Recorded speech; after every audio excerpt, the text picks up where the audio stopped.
Tomorrow Internet. TGE, the Grizzly Enthusiasts here, and we're back. Actually, we're not in the Abyss this time. I've decided to leave the Abyss because there was something in there. I don't know what it was, but it was unsettling.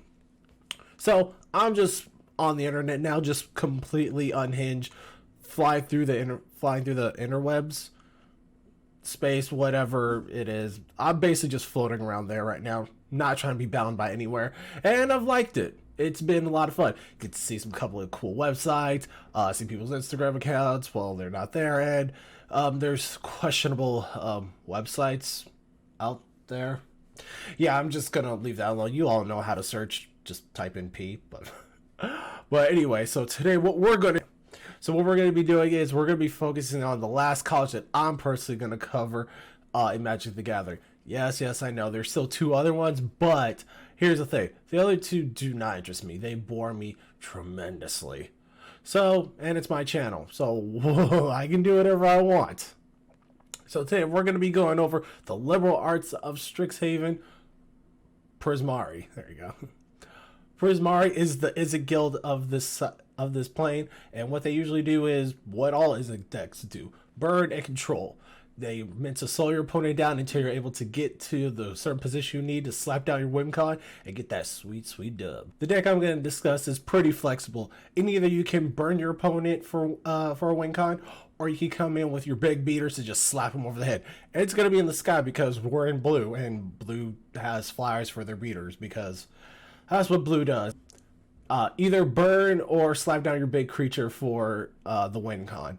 The deck I'm going to go over is pretty much a big mixture of the two, which really focuses on ramping up with treasure tokens and then using those treasure tokens to get to those big spells at the end. And there's something really cool that I've built this deck around. I'm not gonna say built around, but it's something I incorporated in my deck to make it work, and it's been pretty helpful. I'm gonna show you guys right now. So the main thing that I've told about this deck is going to be about is controlling the game and slapping over your opponent, and this thing does both of them. Torrent Sculptor has been, I want to say, the most fun card I've had. I almost said funnest, but no, I passed English. It's been the most fun card in the deck. What it is, it's a 4 mana, 2 colorless, 2 blue for a 2/2 creature with ward, and the ward of you have to pay 2 mana, not pay 3 life or 2 life like I thought in another incident that I had. Ooh, that was embarrassing. But you have to pay 2 mana for it to be targeted by a spell, ability, or whatever, even if it's your own. So just keep that in mind. What I really like is its second effect of it exiles an instant or sorcery from your graveyard, and it gets countered equal to half that spell's converted mana cost. So let's say you drop something that has 4 mana, 4 mana into exile, then this thing is going to get 2 counters, so it becomes a 4/4 with a pseudo hexproof. Yeah, I like that. Also, along with that, we're going to talk about the flamethrower. Flamethrower has been a fun card. I haven't used it as much in this build because a lot of people aren't running as many creatures, but when it goes off, oh baby, it goes off. So what I usually try to do is the flamethrower, I try to enable it by discarding an instant or sorcery, and then I can deal damage to target creature or planeswalker depending on what I need to get rid of at that time. And then with that card that's already exiled to the grave, I draw another one of these things. Ooh, excuse me. I draw another one of these things, and I exile it for Torrent Sculptor, and then I get a big body on field, and my opponent has 1 less creature to worry about, which is nice. These are really cool cards. People have said, like, oh, these are cool, but I've only run into it once. I don't know why I know more people aren't running it. I can get it's a little bit hard and wonky to work with. I mean, 4 mana is a wee bit much. You can do a lot more things, but it's a fun card, and I like it, and it's cool to put in this deck. No means is it an auto include. It's just something that I've kind of used as a main damage dealer for my. So some of the best targets that I'm going to go over this, and also the main aspects of this deck I'm about to go over right now. These are the 2 instances for the deck that I really tried to build around or make work: Magnum Opus and Creative Outburst. First, I'm going to talk about Creative Outburst. It's It's okay. It's just another big spell that I can dump for Torrent Sculptor or Flamethrower. But also, it has a pretty cool ability if you're able to cast it. It deals 5 damage to any target. That includes opponents at burn, go face, or um, or creature, or planeswalker, or whatever. You just need to deal damage to. It don't really matter. Along with that, it lets you take the top 5 cards from the top of your deck and choose one and put it into your hand. Yes, hand. Okay. So, you get something into your hand, and you deal 5 damage. So that's pretty awesome. Along with that, it has a really nifty ability of, at the cost of 2 Izzet mana, so 1 blue, 1 red. You can discard this card and you can create a treasure token, which is what we're trying to do here. Treasure token's pretty nice. It's just basically a mana rock. All of the treasure tokens are mana rocks, which are going to be helpful later on. The big playmaker and winner of this whole deck I want to go over is Magna Opus. Oh man, Magna Opus. It's adequately named for the fact that it is the Magna Opus of this deck. Yes, it's 8 mana, but it's a lot easier to cast. 6 regular mana and only 2. No, what was it? It's 1 red, 1 blue, and just 6 whatever mana. Yeah, it's just a lot easier to cast. So, Magna Opus lets you deal 4 damage. Yes, it's 1 less, but however, this damage can be divided among any target you choose. Any target. It taps down 2 permanents. Yeah, so you can tap down creatures, artifacts, whatever you need to, lands. Along with that, you get a 4/4 red blue elemental. Yes, please. And you draw 2 cards. This Magnum Opus does basically everything you want to do in an Izzet style control bird deck. Oh man, I love it. I love that card. Because of the fact I only run 3 in my build, but if I could, I would definitely probably dump the creative outburst and put in Magnum Opus. But if you only have one of the other, you can honestly interchange them depending on what you have. But definitely Magnum Opus is the best one out of them. And also has the same ability of you can drop 2 and you can create a treasure token. Nice. Helps with the ramp, helps get a lot of things out earlier, lets you play more spells to disrupt your opponent. There's just nothing but upside there. And also, since it's going to be in the grave, you can exile it for torrent scale, which is also nice. So, we've gone over just like the big, okay, the deck is basically around making torrent scale bigger and then burning my opponent for damage. And also making a couple of treasure tokens here and there. What else does it do? Well, I'm glad you asked. Like I said, you can either burn them for damage or hit them over the head with some big beaters. Torrent Sculptor is the only beater that I've discussed, but there's 2... Yeah, there's a couple others. So these 2 big ones are the ones that actually help not only with the ramping of the deck by giving you more treasures, but also makes you really, really evasive in the air. Since we're in red and blue, obviously we got to get the dragons. Goldspan and Gil's Prismari Dragon. I'm not even going to try to pronounce that. Probably, besides Magnum Opus, the best cards in this whole deck.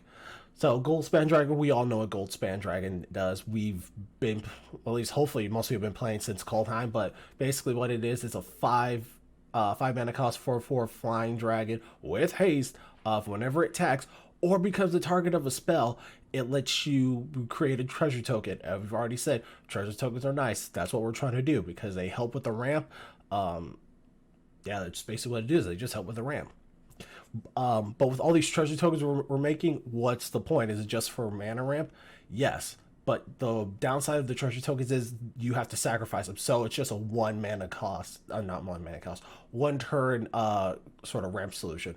Which is okay, but we're looking for something a little bit better. That's where the Prismari Dragon comes in. Oh, she's great. Can someone in the comments tell me in the lore if this is a she? I know the Witherbloom Dragon is a she, but I'm not sure about this one. I think it's a she. Anyway, it's a 4 mana cost dragon with flying, and whenever it ETBs, it creates a treasure token. Okay, cool. But also the effect is treasure tokens you have the ability of you tap it, and it can become a mana of anything. So you can tap it 1 mana for any color. That's a lot better than sacrificing all the treasures we're going to make. Because sometimes you're able to get like 4 or 5 treasures out, but most of the time, yeah, you'll get one or two, but that definitely helps along the lines if you're trying to cast some of these big spells that I discussed, like Magnos or Creative Outburst, or you found something else you want to play. Blue has a lot of big spells in there, so take your liberties, but those are just the ones that I'm choosing to focus on. And also the fact that they're flyers, they're very evasive and hard to take down. They've got pretty decent bodies. They're not able to get shocked out of the sky unless someone's gonna dump two shocks into these, or two frostbites, or I've seen Slain Dragonfire kind of go around lately, but I'm not super concerned about that one either. What else? Scorching Dragonfire. You know, as I say these things, that actually becomes a little bit more prevalent that these things are able to be taken down, you know, fairly easily, especially with removal. So if you want to put like a hexproof or something on these guys, I say do it because you're big generators for the deck. So to get more treasure tokens, protect these guys. So we've talked about the fact that we're going to be generating a lot of treasures. We're going to have a lot of mana available. What are we going to do with most of that mana? Well, I'm glad you asked, anonymous person on the internet. I'm being a lot nicer in this video. Like I said, the Abyss it did something to my head. I don't know what was going on in there. I was trying to fight people for reasons. Man, I don't know. That Abyss was weird. Well, it's gone now. So back to these guys. Brazen Borrower and Bone Crusher Giant. Yeah, they're possibly the best. No, they are the best adventure cards in standard or running around right now, just in general. For the simple fact that Brazen Borrower removes an opponent's permanent from the field. So if something's trying to attack you, send it back. You need to get rid of a pesky enchantment, remove that. Try to get rid of a planeswalker, remove that. Yes, it's not destroyed, but it's off the field, which throws off their tempo a little bit. So it's pretty good. And also Bone Crusher Giant. Yeah, it's just a shock. But anyway, since they are adventure creatures, they count as both instants and creatures. So all the treasures that you're making, you can use those for their adventure cost. So yeah, that's pretty cool. And also, since you're using the treasures for their adventure cost, usually you're able to then also cast their creature side immediately that same turn. So you get to disrupt or destroy something and have a blocker available. Since Brazen Borrower's in the sky, they'll take care of some pesky flyers with 3 power. That takes care of a lot of things. I wish it was had a bigger toughness than 1, but I guess that'd make it a little broken. I digress. And Bone Crusher Giant on 3 mana for a 4/3. Yeah, it's going to stop a lot of things in its tracks. So, yeah, these are probably the 2 best, most versatile cards in this deck. I'm going to miss these guys when they rotate out, but I know Throne of Eldraine needs to leave. These are just so cool. They make the deck so much more fun. God, I love you too. These are the instants and sorceries that I'm predominantly running in my build, along with the flamethrower. This is pretty much it. Frostbite for early game disruption to get rid of those aggro decks. You know, they are a thing. Opt for card draw for when you just need to draw deeper into your deck to find answers. Negate to stop any pesky things, stop ramp spells, stop early drop planeswalkers, to stop, I don't know, your opponent from drawing, whichever you need. Negate's been pretty good. I only run 2 of them in my build because it's not a omni counter, but it's pretty good. As opposed to Saw It Coming. That's an omni counter right there. And you're able to foretell it so it can cost the same as negate. So effectively, excuse me. So effectively in the deck I'm running like 5 or 6 counter spells depending on how it's going. Also Prismari Command, which yet again it's like a smaller version of a Magnum Opus, as in it does literally everything you want. It deals damage. Yes, it's only 2, but you know, gets rid of those early game removals for 3 mana. Yeah, I'm gonna take that. Deals 2 damage. You can draw 2 cards and then discard 2 cards. So if you have something in your hand that's not useful, or you need to get some of the instants and sorceries out of your hand, dump it. Go for it. It can destroy a targeted artifact. Embercleave, the Great Henge, the Mind Tome thing. I think that's what it's called. Just all the artifacts that are running around. I'll let you take care of that. And also, it makes what? Treasures. That's what we're trying to do also. Make sure you have enough treasures to keep building up to be able to play Magnum Opus, or you can play as many of these instances that you want, whatever you need. So yeah, these are pretty much what I've decided to run with, and I've had pretty good success with them. Like I said, feel free to pick whichever ones you want, but these are the ones that I felt that best helped me. There's Simulacrum. Oh god, what's that card called? It's like a 6 mana instant mono blue card that does a whole bunch of stuff too. That card would actually be really good in this deck also. I don't remember if I tried to make it work, but it just wasn't working for me. There's big board wipes that you can also use since your creature count is low. You can run like Storm's Wrath or Insinue. There's a whole bunch of like red like board wipes that you can look into also with this, so keep those in mind. What else I want to talk about these things? Yeah, these are just really good cards. Pretty much the deck profile that I have for you guys. This build is currently sitting at a 62% win rate. It was at 71s, but I ran into just a whole bunch of stuff and got crap draws. You know how card games works. It's the luck of the draw most of the time. So, yeah, it was at 70% at one point, but dropped down to 62. But that's still pretty good. That's good.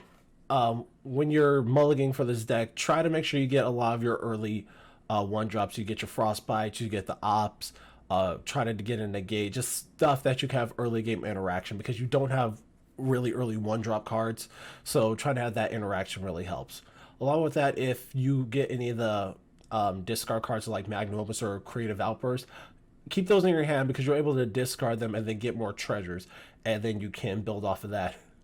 One little thing that I'm going to talk about is make sure you have the Magnum Opus or Creative Outburst in your hand. There was a game, hopefully I'm going to play it right now, I discarded whichever one of those guys, and then I played Torrent Scalper on top of that. I got what's it called? It became a 6/6 with, ward on it. My opponent scooped. They thought, I'm not dealing with this, so I leave. Okay, I shattered someone's hopes and desires that day. That was good. And that was actually the last game I played because I wanted to end on a high note. I had all the B-roll I needed, but that was just glorious. So, I said earlier between Witherbloom and another college on there that I thought were the best. Prismari is the other best. Which one do I think is the best for climbing? It really depends on the matchup you're going to get. Witherbloom is really good at going wide and blocking. It has an issue with flyers, but there's so much removal in that deck that it's kind of like a non-factor. Prismari is also really good. However, it has a problem if the deck goes wide. But if you put in board wipes, then it's okay. So it's